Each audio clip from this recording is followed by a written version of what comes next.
KVPS జిల్లా కార్యాలయంలో జరిగిన విలేకరుల సమావేశంలో ఈ నెల 25న విజయవాడలో జరిగే ధర్నాను జయప్రదం చేయాలని కోరుతూ కరపత్రాలను విడుదల చేశారు.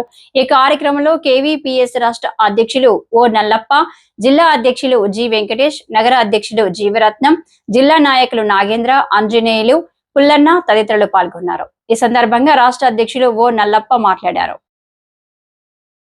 నా పేరు నల్లప్ప, కేవీపీఎస్ రాష్ట్ర అధ్యక్షులు. ఈ నెల 25వ తారీఖున దళిత గిరిజనులకు సంబంధించి దాడులకు గురైనటువంటి బాధితులతో విజయవాడలో ధర్నాను కుల వ్యతిరేక పోరాట సంఘం రాష్ట్ర కమిటీ ఆధ్వర్యంలో ధర్నాను నిర్వహిస్తున్నాం. ప్రధానంగా దళిత గిరిజనులకి రక్షణగా ఉన్నటువంటి ఎస్సీ ఎస్టీ అత్యాచార నిరోధక చట్టం 1989, 2013 సవరణ చట్టం సంబంధించినది. ఈ చట్టాన్ని అమలు చేయాల్సినటువంటి పోలీసులు, రెవెన్యూ అధికారులు నిర్లక్ష్యం చేస్తూ ఉన్నారు. కేసు నమోదు చేయడానికి ఎఫ్ఐఆర్ కార్డర్స్ నుంచి స్ట్రగుల్ స్టార్ట్ అయితే విచారణ ప్రారంభం ముగిసేంత వరకు అనేకమైనటువంటి ఆటంకాలను ఎదుర్కొంటున్నారు దళిత గిరిజనులు.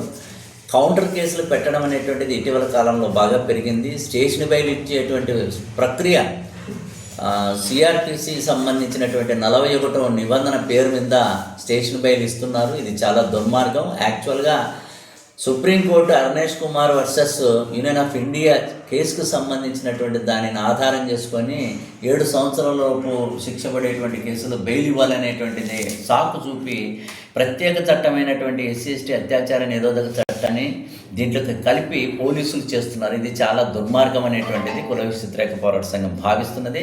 అట్లాగే బాధితులకు పరిహారాలు, ఉద్యోగాలకు సంబంధించినటువంటిది నిర్లక్ష్యం కూడా బాగా జరుగుతుంది. కేంద్ర ప్రభుత్వం ఇచ్చేటువంటి డబ్బులను మాత్రమే రాష్ట్ర ప్రభుత్వం ఇస్తుంది తప్ప పరిహారాల విషయంలో రాష్ట్ర ప్రభుత్వం చేతులు ఎత్తేసినటువంటి పరిస్థితి ఉంది. అట్లాగే ప్రత్యేక కోర్టులు, విచారణకు సంబంధించింది న్యాయ సలహాలు, న్యాయానికి సంబంధించినటువంటి ప్రయాణ భత్యాలు ఇవన్నీ కూడా దళిత గిరిజనులకి ఎవరైతే బాధితులకు ఉన్నారో వాళ్ళకి అందుకోకుండా పోతూ ఉన్నాయి.